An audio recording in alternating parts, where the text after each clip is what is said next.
For your thought-provoking session.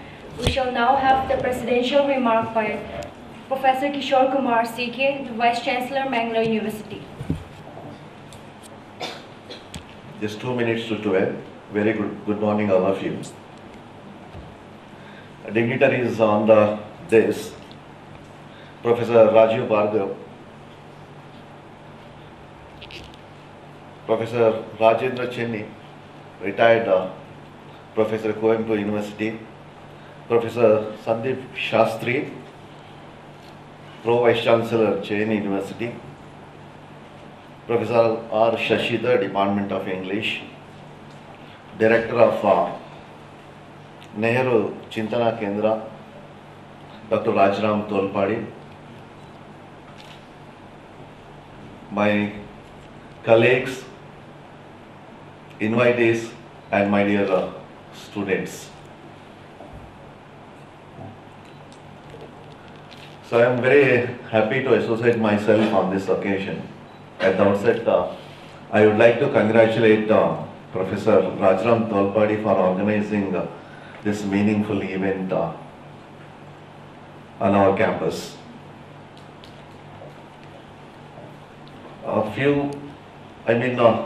Just 15 to 20 days back, I had addressed on secularism at the same venue.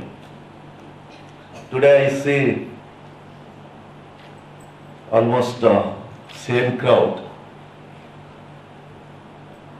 I don't want to repeat or I don't want to express the same aspects that I had addressed in the last meeting. I request our director of Neharu Chintana Kendra, Professor Rajram Tolpadi, to have this type of program out of the campus, so we can reach a good number of people outside. We have to extend this program and we have to have this program outside the campus. And we'll have it in a larger scale. And we can reach good number of people in the coming days. After hearing speech from our guest, Professor Rajiv Bhargav, I am a bit confused. So my question is, whom we have to educate about secularism? So I did doubt it.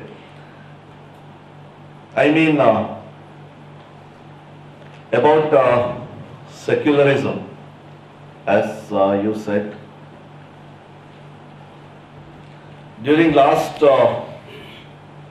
5 months of experience as an acting Vice Chancellor of Mangalore University, I have noticed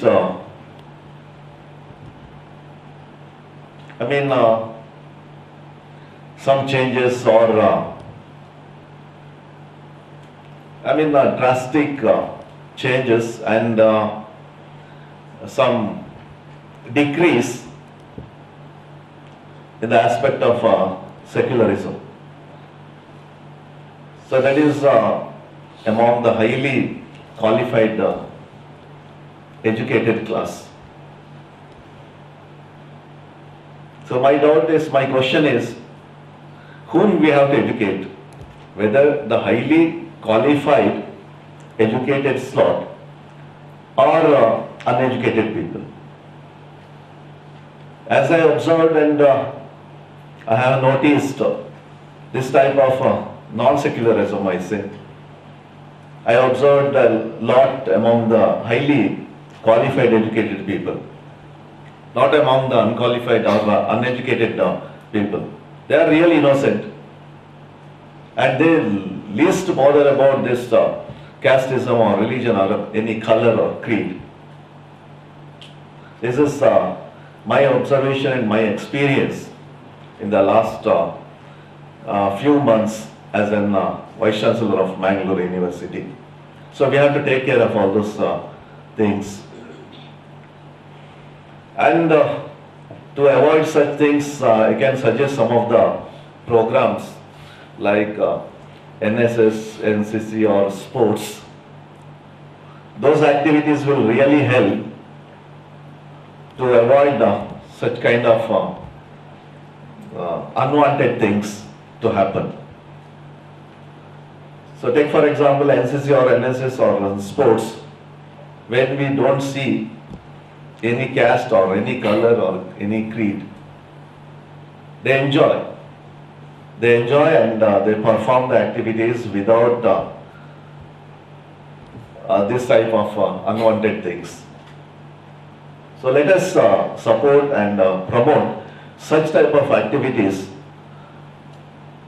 in the university or in other institutions or organizations to have a secular country. It's a really high time to take up the suggestion, words of Narayan Guru. One caste, one religion, one God. This is a high time, so we'll think about that and I will try our level best to have one nation. Thank you very much. Professor Rajendra Cheni to present his paper. Over to you, sir. Thank Professor Bhargava for an extremely lucid discussion of Nehru's views on religion and also on secularism. While reading about not only Nehru but those who participated in what I would like to describe as the long apprenticeship to the attainment of freedom and to the writing of the Constitution.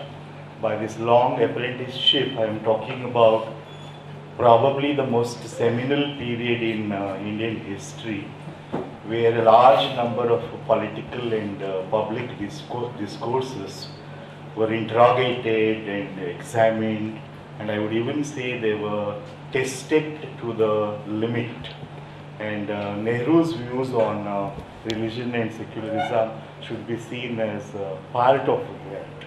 And that's why what fascinates us about Gandhi and Nehru and Tagore is the many selves which they were able to present to the public domain. You need a lot of courage to not only demonstrate but to project the many selves which are in you. What I have in mind is, even while Tagore, for example, was involved in a discussion on conversions and on the questions that Mahadev Desai had raised about Tagore's comment that one could convert himself to the Sikh religion. In discussing that, in entering into that controversy, Tagore always retains the right to say that he is a poet and that he has a different take on these things. So I believe the kinds of things that Rajiv Bhargava has been saying, not only today but for a long time, have to do with Nehru being very tentative in the correct sense of the word. By tentative I mean not being vulnerable to very authoritarian thought structures. It's not a question of being uncertain, but of a question of being very supple and very accommodative. Unfortunately, this part of Nehru remains largely unknown to the present generation because of two things, I would say.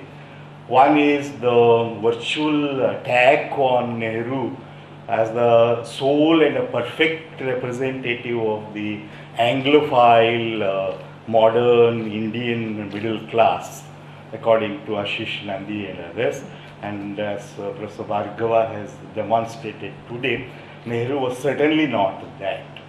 He had some sense of a belonging with this part of Indian modernity, but I think he was constantly trying to reformulate that modernity in his own way. Probably one of the reasons why it has been somewhat easy for those who want to debunk Nehru to fix him up as the modern, secular, Western individual, I think is one thing that is missing in Nehru when we compare him with Tagore and with Gandhi. What I am trying to talk about is the absence of the affiliations with the subalternized philosophical and religious traditions. Because Gandhi could draw his sense of religion and also his very humanist sort of tolerant idea of religion. He could do that by drawing on the Jaina traditions, on the Gujarati Vaishnava traditions, and also his immersion, I would say, in the oral traditions of the Bhakti in India. He could do that, and I think that's why Gandhi could evolve a register with which he could speak to the political society. I want to later bring in this idea from Nivedita Menon's essay on the civil society and the political society, the larger political society. You need a register to talk about these things. And I think the constituent elements of that language, that register with which you could speak to the huge majority of illiterate Indians, could come to Gandhi from these sources, which I describe as the subalternized traditions, philosophical and religious traditions in India. And Tagore, of course, had his own resources. Once again, not only from the Vaishnava traditions in Bengal, but also from the Baul singers, and also the long stint he had in rural Bengal, before he made a major entry as a thinker on the Indian Sea. He was already a poet, a precocious poet, but I am talking about the period when, because of his father's instruction, he had to live in rural Bengal. This, I think, is missing in Nehru. I hope I am wrong, but this is my sense of the one thing that is missing in Nehru. Therefore, Nehru, I think, had to build his ideas of religion A and also secularism on a very broad humanist kind of thinking, a liberal humanist kind of thinking, which may not have these nuances, the nuances of the local, the nuances of the lived histories of the people. Sometimes it tends to be a little pious, and it tends to be a little abstract. And I don't think it is there in the other kind of register that I am trying to project here. So this is one of the questions that we need to ask about Nehru. And if you don't have that kind of a register, then it becomes very difficult to distinguish what you are saying from the Western liberal tradition. That, I think, is one thing that we need to talk about.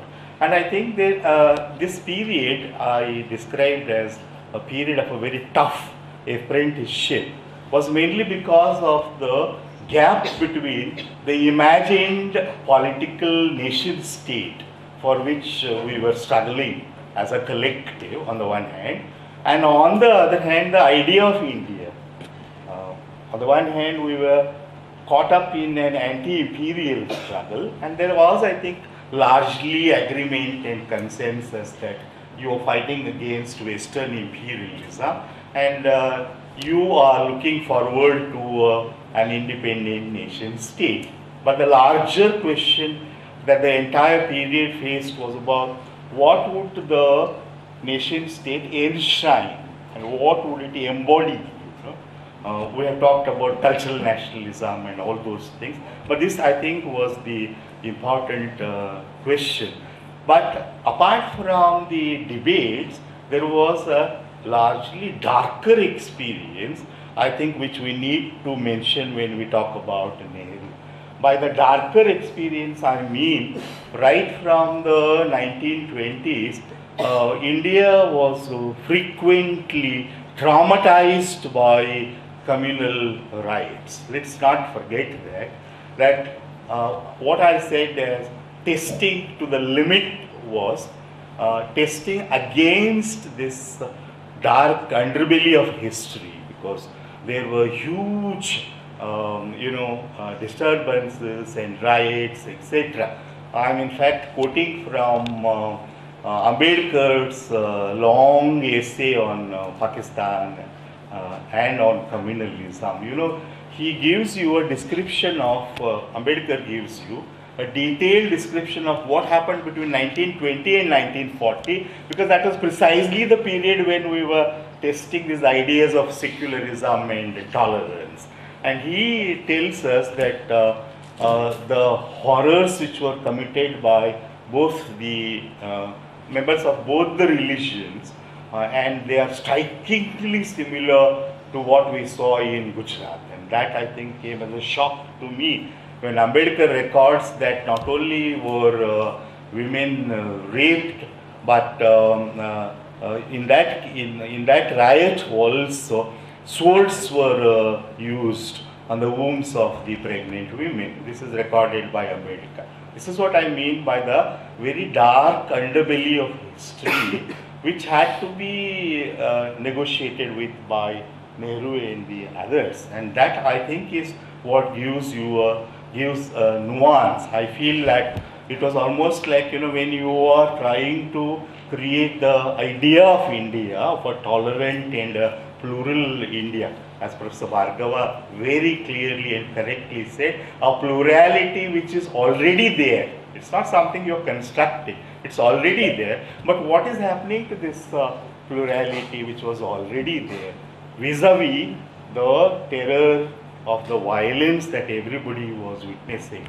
I got the feeling that it's almost like, from a humanist, very, affective ideal of tolerance, Indian nation in the making between 20 and 40 was constantly slipping down to what can be called the bare life, I should say, where no rules apply, where none of the traditional wisdom also comes to your help.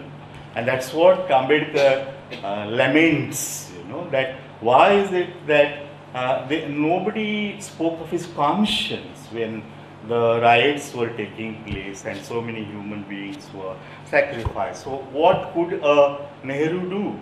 That you, on the one hand, you are trying to create a very nuanced understanding of religion, A, but what you are witnessing is a continuous and a constant slipping down into a very bare life of communal hatred, and violence. What do you do with that? So what are the options left to you when you are doing that? I think the two options were, one is to think of a strong state which would monitor this and then control the rioting and teach the citizens the first lessons of being citizens of a democracy. That was one of the options. And many of the modern critics of Nehru say that Nehru was a statist and he wanted a strong state. I think the best antidote to this is to read the early paragraphs of Discovery of India, where he tells us that I wrote this when I was in jail for 20 months and more. And if you are in the jail, you know what the state is. You realize what the state is when you are imprisoned and when you are in the jail. And he says that maybe the state is a necessary evil, but it can't be. And I don't agree with those who would say that Nehru was a statist and he wanted secularism to be like a big stick in the hands of the state. He knew what problems would be there. As a rationalist, however nuanced his rationalism was, I think Nehru was still trying to believe that the state could be an emblem of the collective reason. when you see so much of unreason in terms of the violence, then you have to think of something that can control it. And if you're looking at the state, you want to believe, I'm underlining the word, you want to believe that the state can embody our collective reason as against this unreason. But then there are problems which Nehru understood, that if the state monopolizes reason and rationality, it can become extremely autocratic by way of its ideas and by way of its own version of secularism. That's where the trouble starts, because this once the position of reason, rationality is given over to the state, I hope you are with me. What I'm trying to say is, maybe this is not a very correct kind of analogy, but as in Arnold and others, you are trying to think of the state as a kind of a super self where it embodies the collective reason. Of course, political philosophers will immediately say that this is an example of a failure of liberalism, that it's thought about the state in that particular way. But I would say that Nehru was constrained to think of the state as a reason, because there was need to control and monitor the unreason which was going around. The other option I thought that emerges is, in search of reason, you are looking for a collective ethic. I think secularism is understood by both Nehru and Ambedkar. It's a very surprising comparison for me, that both of them are thinking about a collective ethic. They are thinking about a public ethic, about a political ethic, having experimented with all ways in which these passions can be controlled, and these very destructive tendencies among communities can be put down. I think both of them move towards the idea of a public ethic, and that's why I think Ambedkar frequently spoke about a democratic culture in his last lectures. And when he wrote on Dharma in Buddha and his Dhamma, Ambedkar does everything, I'm sure, which will not be liked by an orthodox Buddhist, in turning Buddhism into a public ethic.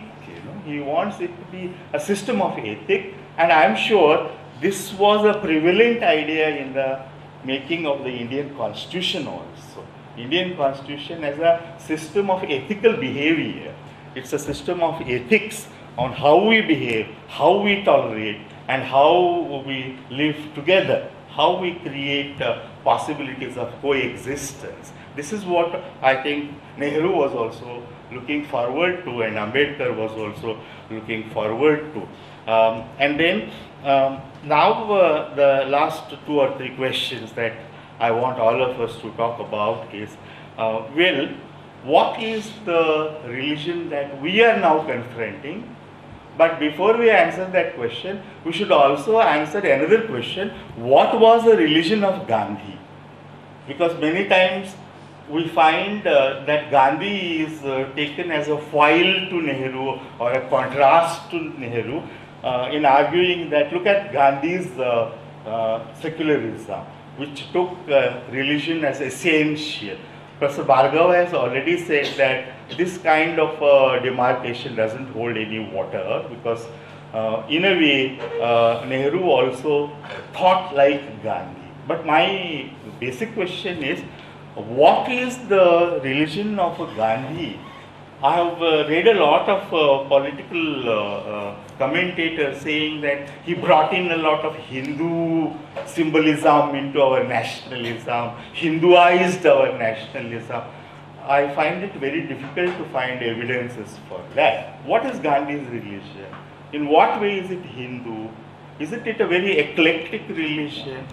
What remains of the practices and the institutions of Hinduism, going by the suggestion made by Professor Bhargava, if you are talking about this, practices and beliefs and values, then the question is, what is Gandhi's religion. In what way are you describing it as a Hindu religion? I would say that Gandhi was also drawing from all possible religious sources to create a public ethic.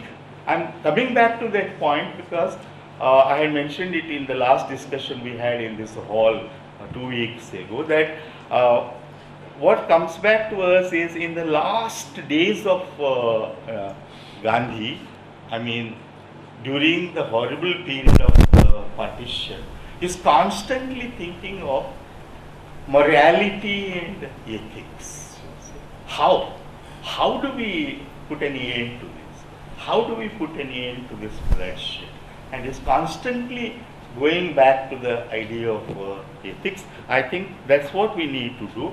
Whereas the religion that we are confronting today all around us is not that. It's a religion which has been hardened by, number one, nationalism. I would like to describe it as a nationalist religion. Nationalist used in the negative sense of the word here. It's not religion, it's not Gandhi's religion, it's a nationalist religion. And of course, I have taken this cue from Professor Bhargava that even if it is that, we need to understand it. Even if it is religion B, it can't be dismissed away. We need to talk about it. I think we are going to do that in the discussion of nationalism, of identity, and of power. It's marked by these three things. The religion that we see, it's marked by nationalism, identity, and power. And that should explain why when women are prevented by a group of what should I describe them as? Well, half-naked brutes from entering into the Sabrimala. No representative of any major religion in India raises a voice. No representative of any major religion in India raises a voice when this happens. What religion are we talking about? What religion are we talking about? I think these are some of the issues that one need to take up in our discussions. So let me conclude by once again thanking Professor Bhargava. Over the years, let me conclude by sharing this. The problem for writers like us was we found the intellectual debates very hard to make sense of. On the one hand, we had very charismatic figures like Ashish Nandi and others, painting Nehru and everybody with a very broad brush and saying that these are the victims of modernity, etc. Wasn't it different? How do you make sense of your own reading of Nehru? What sense do I make of a Nehru who begins this book written in imprisonment by talking about the full moon? The full moon that they saw when they were brought into the prison of that fort in Ahmednagar. I need to make sense of that also. So it is Professor Bhargava who has created a space for discussing these issues in a very nuanced manner. I thank him and I thank you also for listening to me. Rajiv Bhai, my co-presenters, colleagues and my student friends. At the outset, let me thank the Neharu Chintana Kendra for organizing this event and having me here, and specifically thank Rajaram for organizing this event. To begin with, I must say that I really would not have any serious quarrel with Rajiv Bhai on the various points that he made. I think the two faces of religion that he spoke of and Nehru's assessment of religion and secularism, I think, was exceedingly well brought out, and Chenny ji has elaborated on that very effectively. So what I thought I would do, given the work I have been doing in the last 2 decades, is to locate that legacy and contribution in the context of modern society and developments vis-a-vis secularism and religion today.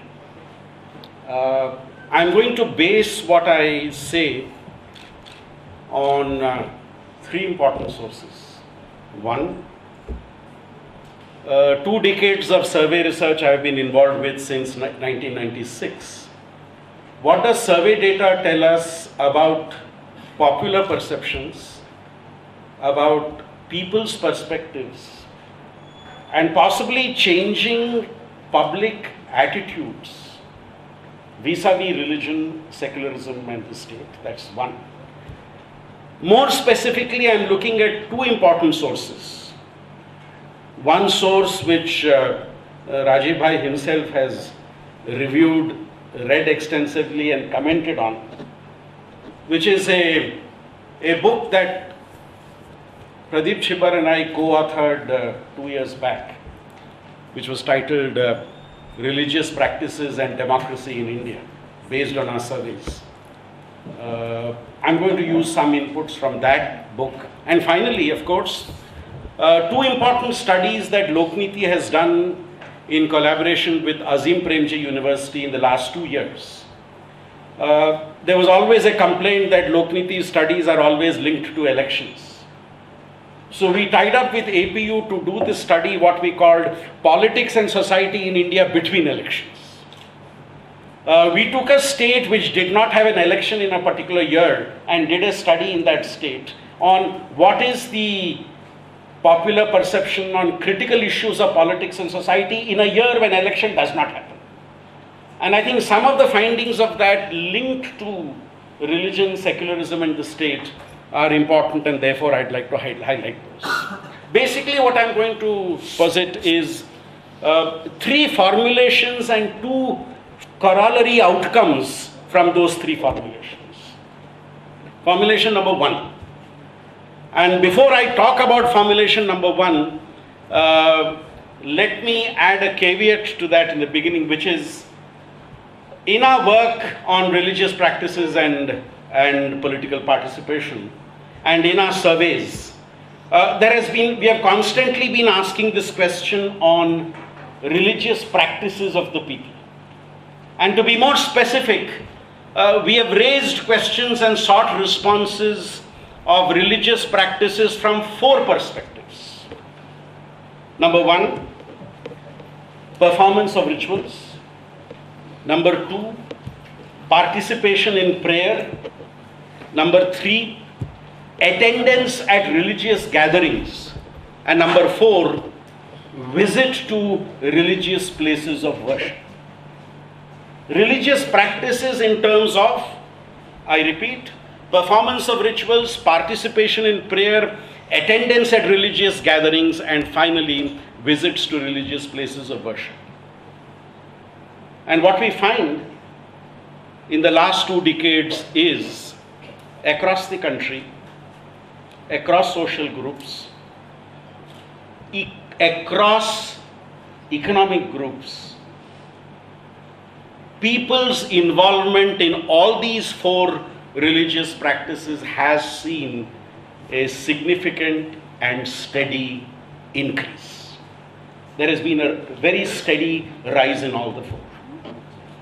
Implication, therefore, as we would argue, first, religious practices have become frequent, multiple, and strongly localized. Localized, multiple, and frequent. Also, the other point which I think has important implications for the larger secular fabric. These religious practices are not a solitary pursuit, but in many cases a community activity. And I think the implications of that are important to look at. Formulation number 2, slightly more controversial. The site of religious practices, the site at which these religious practices happen, are often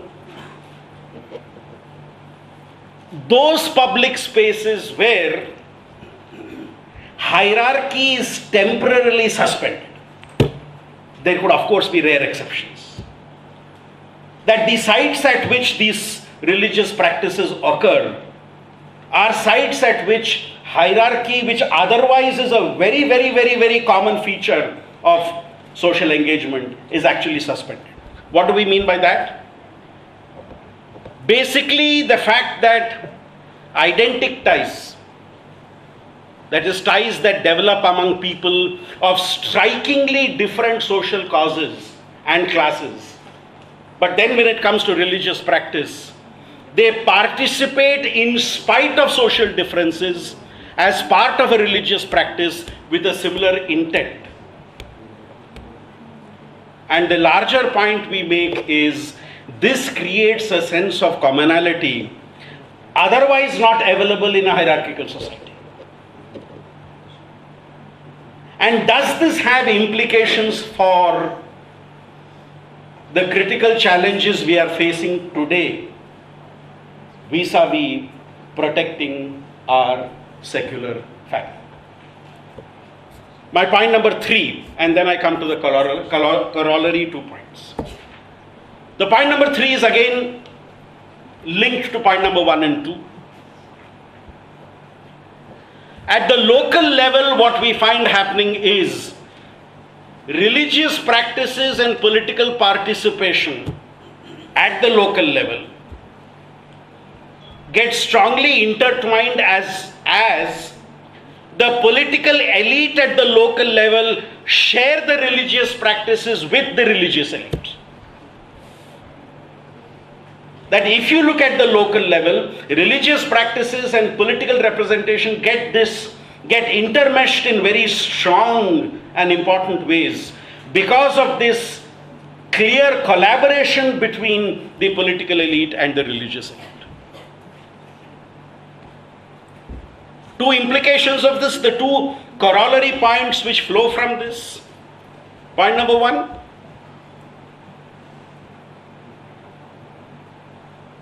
Politicians, at least those who are keen on winning elections, do not distance themselves from religious practices and leaders. If we see mainstream politicians who are part of the cut and thrust of electoral politics, they would find it politically inconvenient or even politically suicidal sometimes to distance themselves from religious practices and leaders. Two developments are happening. And the first is something I would want Rajiv Bhai to elaborate, to reflect and maybe be even critical about, which is what we see post-independence in India is the secular elite has been silent or at least allowed religious practices, as mentioned in the 4 I's started off with, to flourish, even as it was strongly critical and rightly so of the efforts of political parties to explicitly exploit religious sentiment. So the two things which were happening. Religious practices, as seen in the 4 points which I highlighted, were allowed to flourish. At the same time, you took a very, very critical stand on the efforts that were being made by political parties to exploit religion for their own ends. And the second corollary point, to which I will then add a set of data points from our latest study. Religious leaders also did not directly challenge political authority. Why? Religious leaders operated in a very robust and open and sometimes unregulated market, and therefore they did not feel the need to challenge the political leaders. They did not seek the power of the state but the right to protect their spaces. They were not seeking the power of the state, but they were seeking to protect their spaces. And politicians who were looking at electoral politics worked with and through local religious leaders and were not opposed to them, because it was to their advantage, to their electoral politics, to work with them. And this, I think, has made the whole debate on contemporary secularism much more complex. I'll add my last point, which is data which has come from 12 states of India. In 2017, 2016, we did it in 4 states. In 2017, we did it in 8 states, so total of 12 states. This year, it's still going on. We are doing it in a remaining 12 states. At the end of 3 years, we would have covered 24 states. But what does the data from 12 states tell us?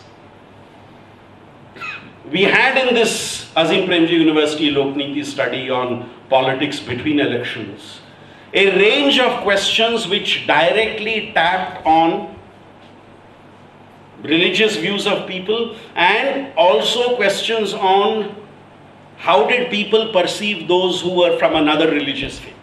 And I'm just taking one data point from that, which I think to a certain extent buttresses the 3 main arguments and the 2 corollary arguments I made, which is this. We had a question. Would you prefer to approach a leader from your own religion for work-related matters, or is it okay to approach a leader who was from any religion for work-related matters? And in the 12 states we studied, what does our data tell us? Close to 6 out of 10 people said, for work-related matters, we would prefer to approach those from our religion. I must also add, around 1/3 said it really does not make a difference as to what is the religious persuasion of that leader. But I think it's important to highlight that 6 out of 10 said we would prefer to approach the leaders of our religion. And when if you make a disaggregation between Hindu respondents and Muslim respondents, it shoots above 6 out of 10 quite significantly when it comes to Hindus. And it comes down closer to 50% and little less in some cases when you talk, by some cases I mean if you go state by state aggregation, when you talk of the Muslim community. And many in the Muslim community said we didn't have our leaders to get our work done, so we had no choice but to go to the leaders of another community. But when it came to the majority community, they were very clear about it that we would prefer in the first instance to go to leaders of our community. You saw a very, very, very strong rural-urban divide, where there was a 15 percentage point difference between rural India and urban India, where much more in rural India would take the stand that I would prefer to get my work done by a religious leader from my community. The larger question I'd like to raise is, in this discourse on secularism and the state, has sufficient attention been given to the fact that religious practices of the people as seen in those 4 indicators are actually quite vibrant, and as I said in the beginning, are frequent, are multiple? And is that something we have ignored or not given adequate attention to in our analysis of the role of religion in society and in the state? So that's the question I would like to leave the audience with and Rajiv Bhai with to be able to respond. Thank you so much.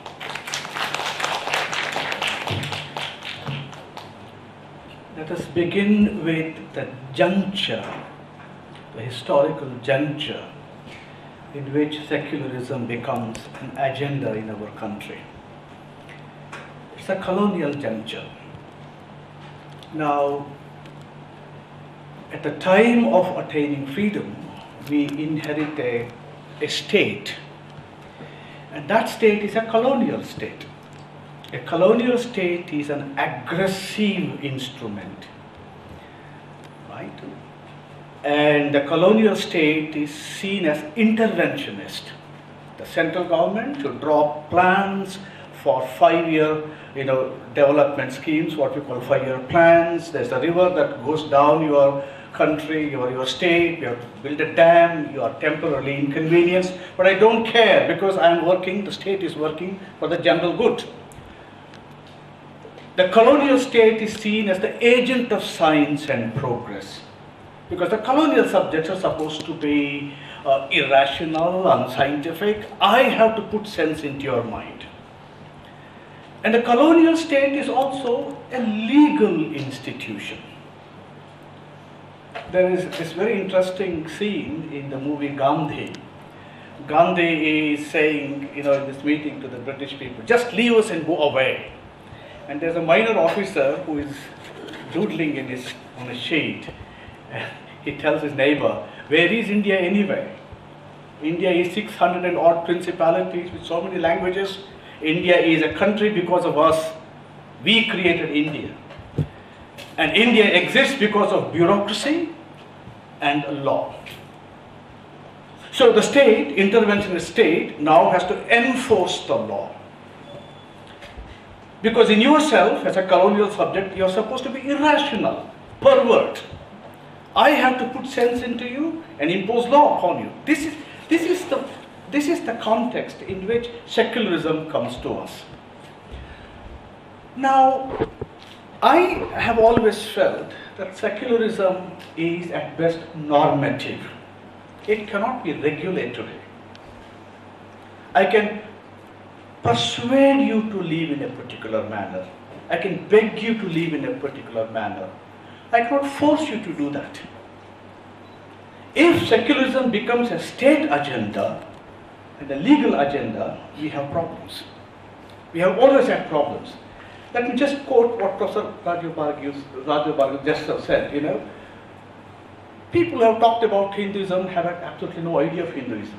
People who criticize Islam have absolutely no idea of Islam. That I think is right. That's exactly what is happening.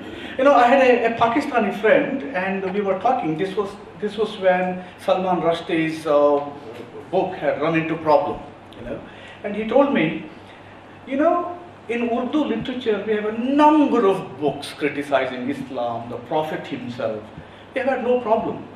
The problem with Salman Rushdie raises because he is writing in English. He is seen as the agent of the West. What Rushdie himself is saying is nothing new to those who know Urdu, and that is right. Now apply this to what is happening at Sabarimala. Sabarimala becomes a problem because of a Supreme Court judgment. On the other hand, think of an alternative. If some 2,000 women had worn black sari, did that vrata for 3 months or so, had walked 500 miles with their, I think it's called bandhara, isn't it? The thing they carry on the head. If they had gone to the temple, things I think would have been slightly different. Now what happens is, the temple entries the agenda of the English-speaking women who can go to the court, and they are seen as outsiders. What is happening here is, you are trying to enforce secularism as law. You are trying to say that secularism is regulatory. Now this is a problem. Every time, in any country, when you try to make secularism regulatory, you have a problem. We can think of a number of such instances. In Karnataka, you had what is called, this Madesnana. Madesnana is the Brahmins will have their meal, and even before cleaning the banana leaf, the lower caste people are supposed to become naked and roll around on that. I think I have explained it correctly, something like this. It's called Madesnana. There was a lot of opposition to this. Ironically, the local people said, we want it. It's our custom, it's our practice. And back in the 80s, you had this Chandragutti incident, this small place in Karnataka where you have a temple festival, and on that particular day, girls who have come to age have to go around so many rounds around temple naked. Now, are these practices right? Absolutely not. Well, what do we do as secularists? I think secularism should be a regulatory agenda. We have to, the best we can do is to educate, create an alternative propaganda machine. If you don't do that, then you come under problem. Now that is the problem that secularism is facing today. Look at this. You are making such a big issue of Shabarimala. Women are not allowed in mosques. Why don't you ask the same questions to Muslims? Now, this is another point. That is, secularism in our country has become an agenda in the days of freedom struggle, where we had very strong communal violence. So today you cannot talk of secularism without making it a contrast between Islam and Hinduism, Christianity and Hinduism. I've had a number of occasions, where people quote very rare passages from Quran and say, look at this. This is what their holy book says. Do you ever question this? A Muslim is not supposed to live in the land of the kafir. At the earliest, he is supposed to go and live with Muslim countries. It seems, I do not know, this is the passage, it seems the Prophet himself says, I disown the Muslim who lives among the kafirs. Now this is very much against secularism. Now the people, I talk to tell me, well, Bhai Sahib, why don't you talk about this? Why do you talk about Indian temples? What about them? You talk about us because we are tolerant. We don't hit back. We are not violent. Secularism today has become a problem because secularism has not examined its genesis and its growth. We have taken many things for granted. And we have to first and foremost examine whether secularism has been secular all the time. There is what is called a governmental practice. If you take governmental practice, I believe secularism has always been secular. Now, if as practitioners and advocates of secularism, if we begin to identify ourselves with an era, the political party, then I think you'll be hit for a 6. Because there are a number of instances where our practices have been very questionable. Now this is point 1. Point 1 is the genesis of secularism in India and the baggage it carries with it because of this peculiar genesis in India. Point number 2 is Rajiv Bhargava, I think, had this in his mind, although he didn't openly refer to it. This is a matter that has exercised us greatly in Karnataka. This whole Balagangadhar episode. Look at the way these people are challenging secularism. And this, I think, has to be taken very seriously because this is a theoretical challenge. Right?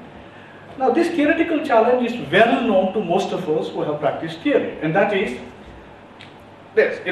This is a post-structuralist agenda. Secularism is a discourse.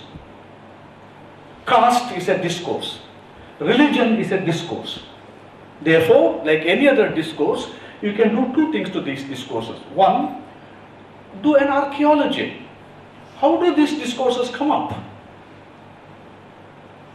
Where exactly do they take their birth? And 2, do an archival study. How does structuralism come to India? How does caste debate start in India? Who are the major thinkers? Which are the major books? Now, to take, for example, this one idea of secularism, look at what these people are saying. They are saying secularism can exist only if there is an exclusive religion. By exclusive religion, I mean a religion which excludes all other things. To quote from the Bible, I am the light, I am the way, I am the resurrection. There is nothing else. All revealed religions, Islam and Christianity, are exclusive because if you belong to them, you have to accept what the text says. You cannot say, well, I don't agree to Quran, but I am still a Muslim. You cannot say that. When you have an exclusive religion, then the problem of inclusion arises. If I am a Christian, see this was the problem for the Christians during the Roman Empire days. During the Roman Empire days, you had to accept the Catholic religion. Catholic religion today, then, did not mean Vatican Catholicism. The word Catholic simply means universal. You have to accept the universal religion. That was the religion of the Roman Empire. Now, for early Christians, this was a problem.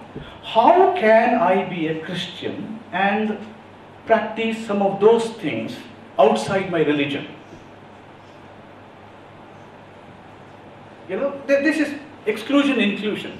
So, the early Christians made a list of things which they thought was okay. You know, we can do these things, but these things do not particularly harm our belief. Take an example. After the marriage, the bridegroom has to carry the bride into the house across the doorstep. This was some pagan Roman belief. Now, as a Christian, do I do it or not? Oh, okay, you can do this. There's no problem about it. It doesn't contradict your basic tenets, your basic belief, your basic religion. What we are seeing here is Christianity trying to make sense of the other, the non-Christian world. Now, the new argument says, this is irrelevant to us because Hinduism is not a religion at all. Therefore, secularism is not relevant to us. We are not a religion like Islam, we are not a religion like Christianity. Now, the problem is, you have inherited the exclusive secularism of Islam and Christianity, and you are imposing it on a people who do not have religion. And this has led to a lot of distortion, a lot of misunderstanding. I think this challenge has to be taken up. Is Hinduism a religion or not? Hinduism may not be a religion in the sense Christianity is a religion or Islam is a religion. We don't have revelation, we don't have prophets, we don't have a holy book. But in an anthropological sense, Hinduism is a religion. And I've always told this to Rajaram, my friend. If you take the Madhur philosophy, now it has very strong belief structure, very much like any other Semitic system. But by and large, in an anthropological sense, we are a religion. We have God, heaven, and hell, and the concept of Atma. Well, Christians and Muslims may not believe in karma and rebirth, but within Hinduism, there are sects which do not believe in these things. The argument, therefore, that Hinduism is not a religion, therefore it is not exclusive, therefore it doesn't require secularism, I think is a very, very clever use of post-structuralism for committed fundamentalist views. And I think there's absolutely no confusion about this matter. And look at what they say about caste. Throughout our history, from Bengal Renaissance in the 19th century down to independence and even today, we have always addressed caste as a major problem. We had a seminar about it in some other university, where even Muslim intellectuals said, we have caste as well in Islam. It may not be as prominent as in Hinduism. We have, caste is very much there. If you are from South Canada, you will know that till recently, Catholic Christians used to add their pre-Catholic surnames. Felix Pi, for example. That is to say, look, I come from the GSP community. I am not any other Christian. Now, this new argument says that caste is what? A discourse created by the white man, the British administrator, bar missionary. And why did he create it? Well, he did not understand Hinduism, etc., etc. You know, he looked at Hinduism as a religion because he had religion, we didn't have religion. And when you look at Hinduism as a religion, then you have to argue that this is a deteriorated religion because it doesn't measure up to Bible or Quran. So, if Hinduism is degenerate, what are the reasons for its degeneration? Well, caste system, sati system.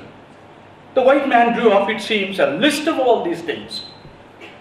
But what are these people saying? These neoconservative post-structuralists are saying, well, caste is there, but caste is a matter of what? Difference. You have difference in all communities, right? Don't the Western people have caste system? Oh, we have caste system. But the idea of caste as a highly defined hierarchical structure, the Ambedkarite notion, that is what the white missionaries said. We don't have it at all. Touchability and untouchability is found in all communities. I may be, you know, pure and you may not touch me at a particular occasion. I think this is an argument that is again extremely cunning and extremely pernicious, if you ask me. Now, this argument says, where is the proof of your caste system? Necessarily, you go back to Purusha Sutta, or one or other source in Vedas or, you know, Vedanta. The argument then comes back, look at what you are doing. You are going back to Vedas as if they are the holy text. Who said they are the holy text?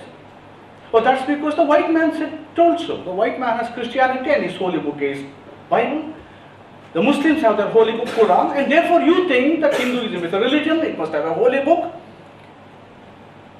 But then the problem here is, we have fallen into a pit of our own making. The Hindu texts are so ambiguous. They say one thing here and one thing there. And if you think you can very cleverly quote one of these texts, you'll be hit for a 6. Now, there is a Subhashita which says, without the will and grace of God, nothing survives. Not even a grass, tranamapi, not even grass can survive. There is another Subhashita which says, when there is a torrential rain and wind, it is not the bamboo which is stiff that stands, it is the humble grass that bends subtly that survives. Where is the God in the second Subhashita? Absolutely no. And if you quote Subhashita as a text, then you'll be caught. Now, in Hinduism, you have practices not entirely sanctioned by the texts. You have the Smriti, the Shruti, and then there is what is called Achara. Now, these acharas are codified time to time as Smritis. So we have to, as secularists, we have to say, look, not in the text. There are many things in every religion that are practiced without the sanction of the text, but we must take the practice as such. What are our practices? I do not care whether caste is a system or not, whether it has sanction in this text or that text, but how are we practicing it today? Now this is exactly what the early structure said, the synchronic juncture in the present state. What does it mean? This tendency to go back and dig up holy texts, if you do that, you will have two problems. Now, our seminal thinkers had a problem. One, they had to contend with the British and tell them, look, we are equally capable. We can talk your English language, we can write your English language, and we can also, negotiate our own holy texts. They had this compulsion to show that they are better than the British in some ways. In doing that, they played holier than thou game. That is, we are very clever. They overdid certain things. Neither Gandhi nor Nehru, I think, really understood Hindu Dharma. Gandhi had a lifelong problem. He did not know Sanskrit. Nehru did not know Sanskrit. And Gandhi used to constantly run to Kashi Vidyapit and I'll consult all these people. Do we have sanction for this? And Gandhi actually does that. He meets the Sanskrit Pandits and asks them, is there a sanction for caste system in any one of our holy books? I've always said this, in a very funny manner. All our freedom fighters, all our national leaders up to 1940s have been NRIs. Gandhi is an NRI, Nehru is an NRI, and they had a lot of this English baggage with them. After all, when did Gandhi become aware of Hinduism? He was searching for a vegetarian hotel in London, and then he walks into this place which served vegetarian food, and there was Madame Blavatsky. And she said, oh, you're a Hindu. And she asked him a series of questions in Bhagavad Gita. Gandhi knew nothing about Bhagavad Gita. And then what does he do? He comes back running and starts reading translations. In a large way, most of us read our Hinduism in translation. Our Hinduism is translated Hinduism. There is a mismatch.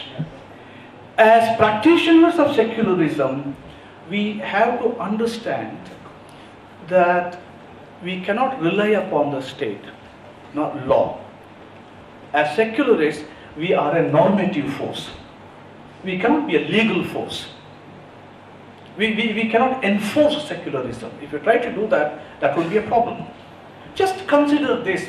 So many years of communism in Soviet Russia, every known major church was pulled down, closed, or transformed into a go-down. And today, Christianity is a very thriving religion in Russia. It may be collapsing in Western European countries, but patriarchal Christianity is thriving there. You cannot do away with these things by force, by law. What ultimately survives is this ideological force. And with that, I think I should conclude my observation. Thank you very much.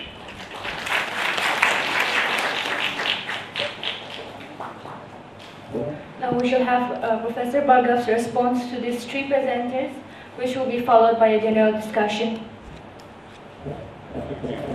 Wonderful set of remarks. I mean, I'm completely overwhelmed, very informed,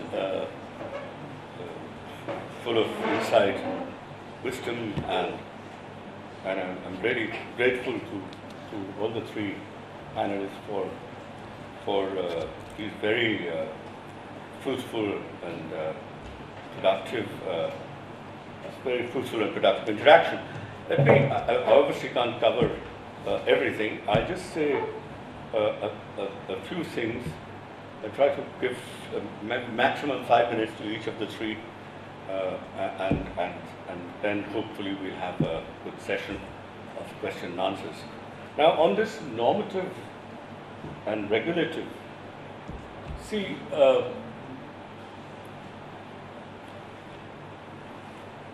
what is law for?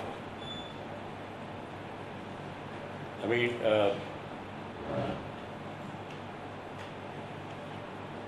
there are two things that are absolutely central. One is, I mean, apart from many things, I mean, what I can think of. One is proper coordination. There has to be, I mean, a traffic light, law pertaining to as elementary a thing as a traffic light is a good example. We want to achieve certain ends. If we do not coordinate well, we will all fail to achieve that end.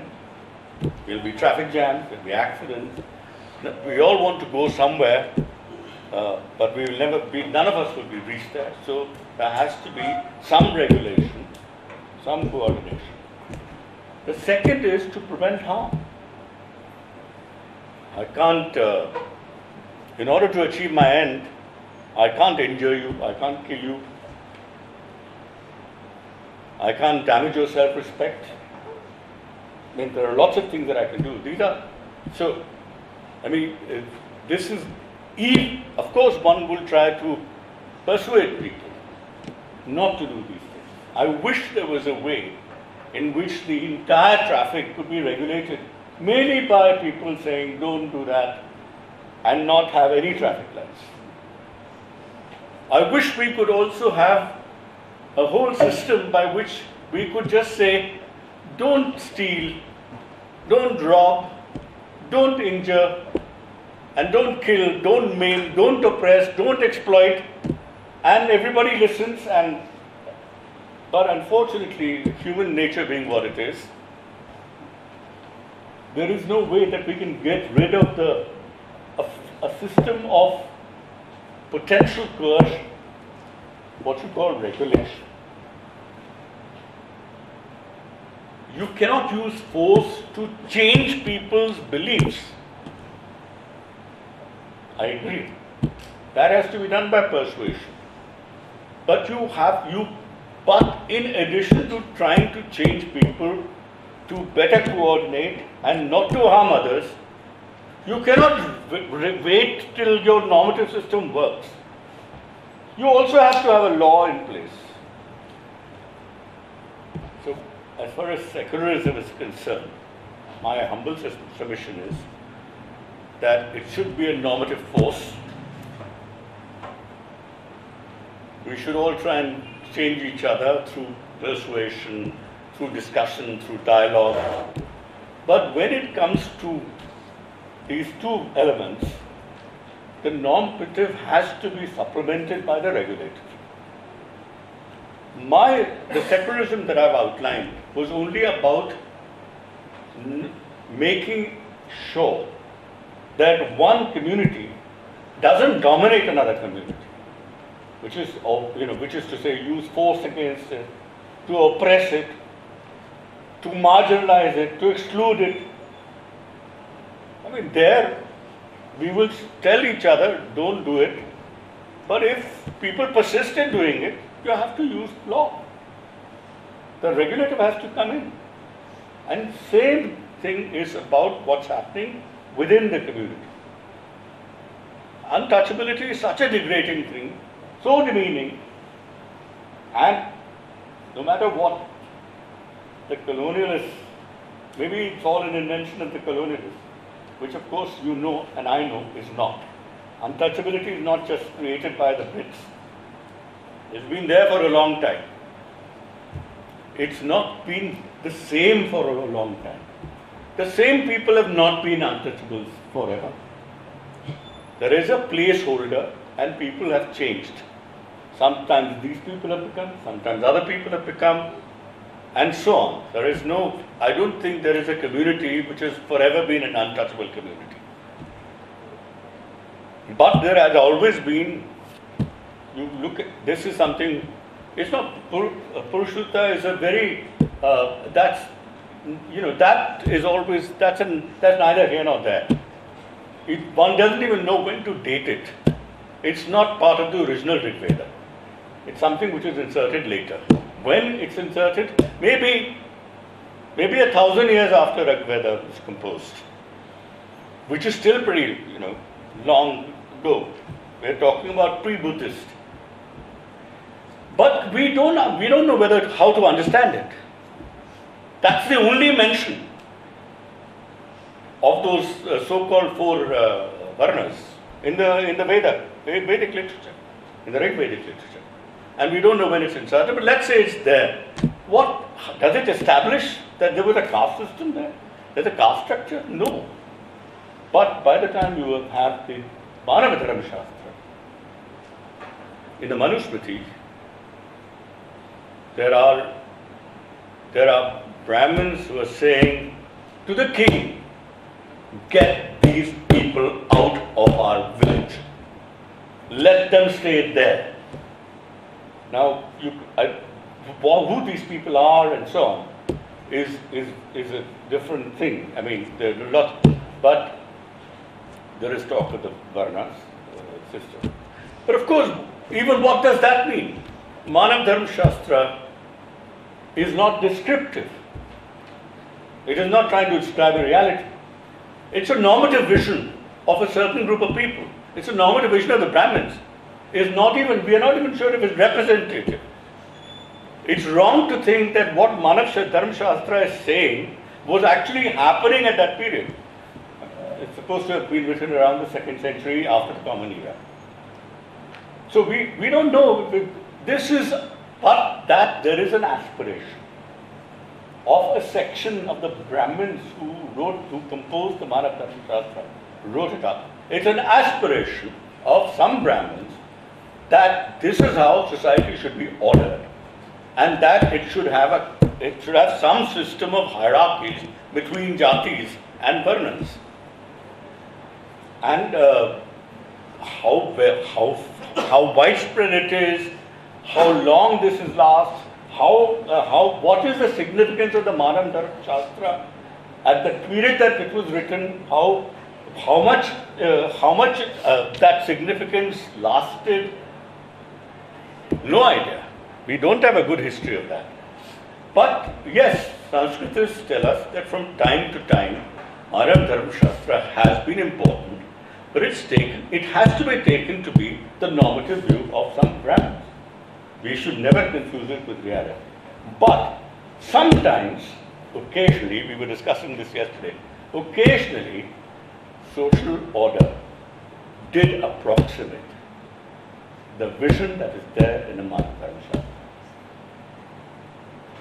And if that is the case, even if obviously caste is a Portuguese word, it enters only after the Portuguese come to India, which is much later than which is kind of late 15th century, early 16th century. So I don't know when this was introduced by the Portuguese and how it became so much a part of the colonial intellectual adventure in the late 18th, 19th century. But what we call caste, some equivalent of that within the hierarchical system, did become pretty entrenched from time to time in different parts of India. That's all we can claim. And therefore this whole business of Bal Gangadhar, that this is a colonial construction, it's only a discursive formation, which is built by the Brits and so on. It's a bit of a, it's taking things. I always think that there is something in it. We have to, but this is a claim which is so overstated and so polemically, it's so over-ideologized that in the form that it's been made available to us by them, it's really quite we cannot take it seriously. But if it's shown of that, there are parts of it which we can take as important and as something to take, not only to take seriously, but to wrestle with. The same thing about Hinduism as a religion. I believe that, yes, there's an exclusionary bit about religion. I think modern Hinduism is a 19th century construct, I agree. It's a late 18th century construct. It begins by emulating a certain idea of religion which is deeply influenced by Christianity. As a matter of fact, Christian monotheism. But there's something before that. Before the missionaries build it, there is a contribution